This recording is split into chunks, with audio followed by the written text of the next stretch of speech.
Your Excellency, next on stage is our testimony from Mr. James Mutembei from Mutembei TV. Let's welcome Mr. James Mutembei.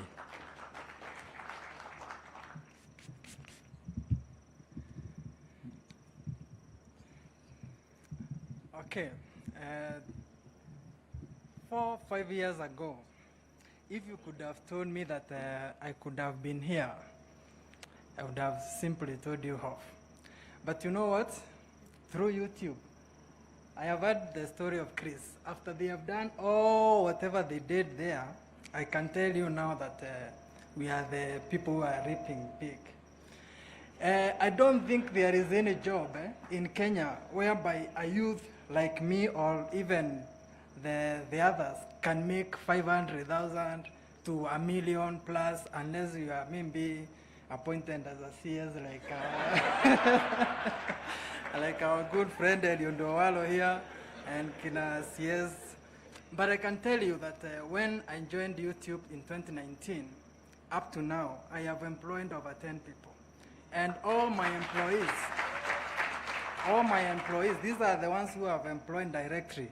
I don't count in the counties because there is no story that can happen in Kenya anywhere where I cannot get it. And when you get it, you have to pay the guys there. So they are benefiting from us indirectly, a lot of people. So what I would have liked from maybe our president here when he was campaigning, I know I was on the other side, but now,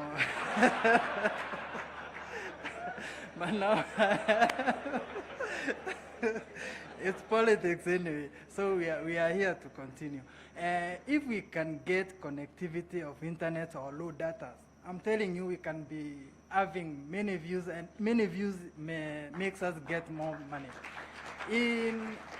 If, for example, in my channel from 2019 up to now, I'm going to 200 million views, which I will be getting there in next month. I'm very sure of that. If we can be having low data, connectivity almost in each and every village, people are all on smartphone. And what I can advise our Kenyan youth, don't expect jobs from the government. These people have very few government jobs. They have less than, I don't think we can get even 500,000 government jobs. And youth are in millions, but they have smartphone, and their work is just to chat on Facebook and YouTube and what have you. I can just advise them, if you have a smartphone, just, and you have something that you do for maybe you love politics, you love what do we call this of the ladies?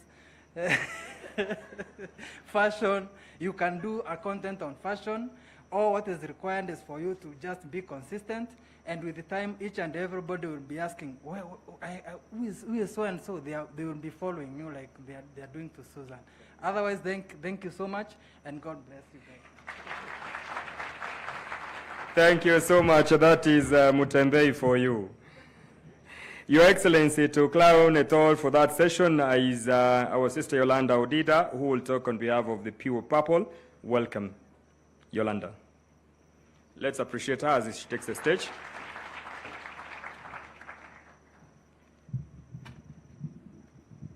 So my name is Yolanda Odida. I am the CEO and founder of the startup Pure Purple. We are a contemporary footwear and accessories brand that is very passionate about premium value addition on locally sourced leather. And we do this with significant imprints in sustainability and community.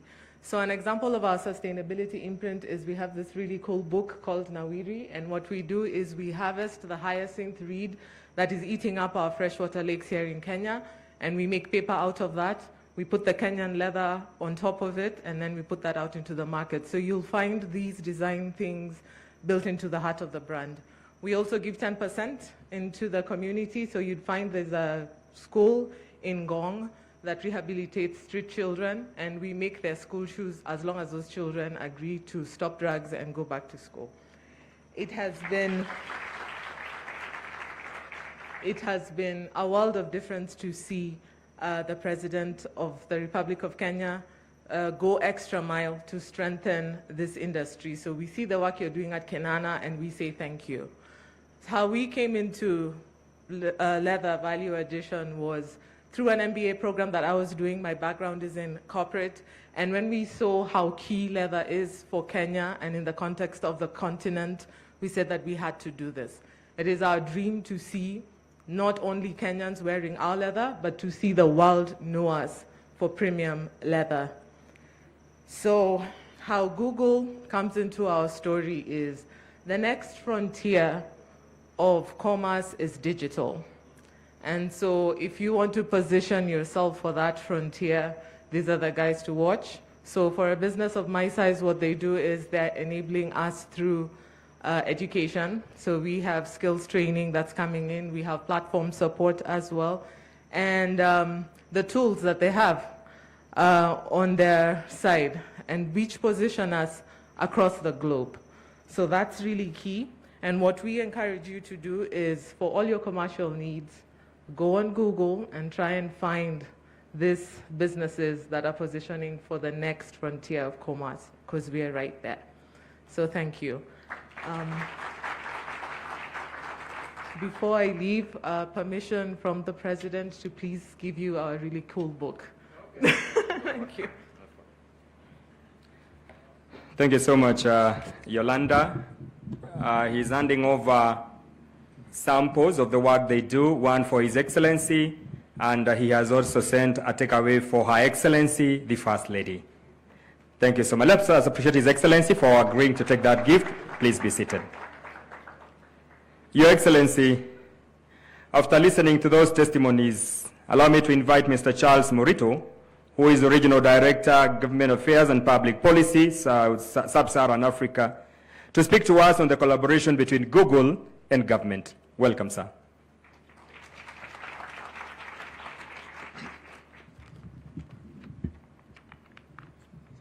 That's fine. Thank you. Your Excellency, Dr. William Ruto, CS Eliud Owalo, Ambassador Meg Whitman, distinguished guests, ladies and gentlemen, thank you so much for attending this today. Your Excellency, when I joined Google almost 9 years ago, as the Google Kenya country lead, I was amazed by what the company really focused on in terms of localizing its mission for Africa and for Kenya. It is therefore exciting for me when I look back and see that almost 9 years later, we're here celebrating Google at 15.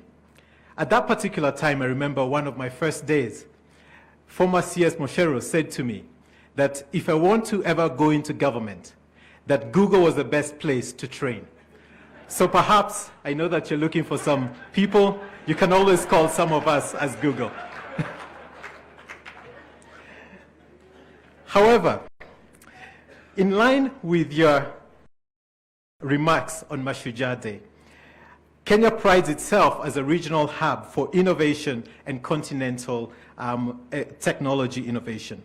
Kenya's digital transformation is already embodied in the way that we look at the variety of economic sectors that have adopted technology, whether it's fintech, e-commerce, local transportation, as well as food delivery. Quintessentially, we are considered one of the mobile leaders of the world.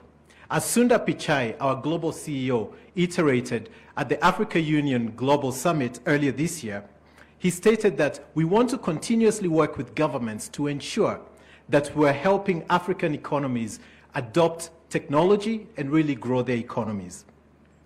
Your Excellency, having keenly reviewed your manifesto, we're excited to note your commitments on the various things such as broadband connectivity increase, enhancing digitization and automation, and also looking at how we can help creators really advance themselves, as we've seen some fantastic examples of the YouTubers who just went before me. We also saw that you're keen to establish an advisory council on science and technology, and we're really excited about this and hope that you will lean on us as Googlers to participate in this council so we can help you drive your digital agenda. We're also keen to see how Kenyan and African countries can leverage digital transformation to really achieve and accelerate economic growth. This calls for 4 pillars that we see through our white paper called digital sprinters.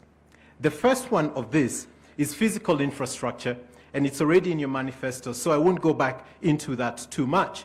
We already know that 40% of Kenya is already online. So we would love to see this get to 100%, so every single person, whether they're in Nairobi or in Lodwar, can be able to earn a living in dignity. Earlier we were discussing the value of Kenya and what the potential of Kenya is, which is the human capital. By 2050, Africa is going to be home to more than 1/3 of the world's workforce. This really means that we need to ensure that we're training Africans and Kenyans specifically to really take those opportunities around the world. Last year, we did a survey looking at how many developers are in Africa as well as Kenya specifically. 720,000 is the number in Africa, 65,000 of those right here in Kenya. What really excites me about that number is that 38% of those developers are working for companies outside Africa. What that means is that a young person in Lodwar can be able to do a job for a company in the UK and get paid right in Lodwar, and that is already happening with an organization called Learning Lions. Lastly, adoption of technology and forward-looking policies are really critical. With that, I really would love to thank you for gracing us tonight with your presence. We look forward to working with the new Cabinet Secretary.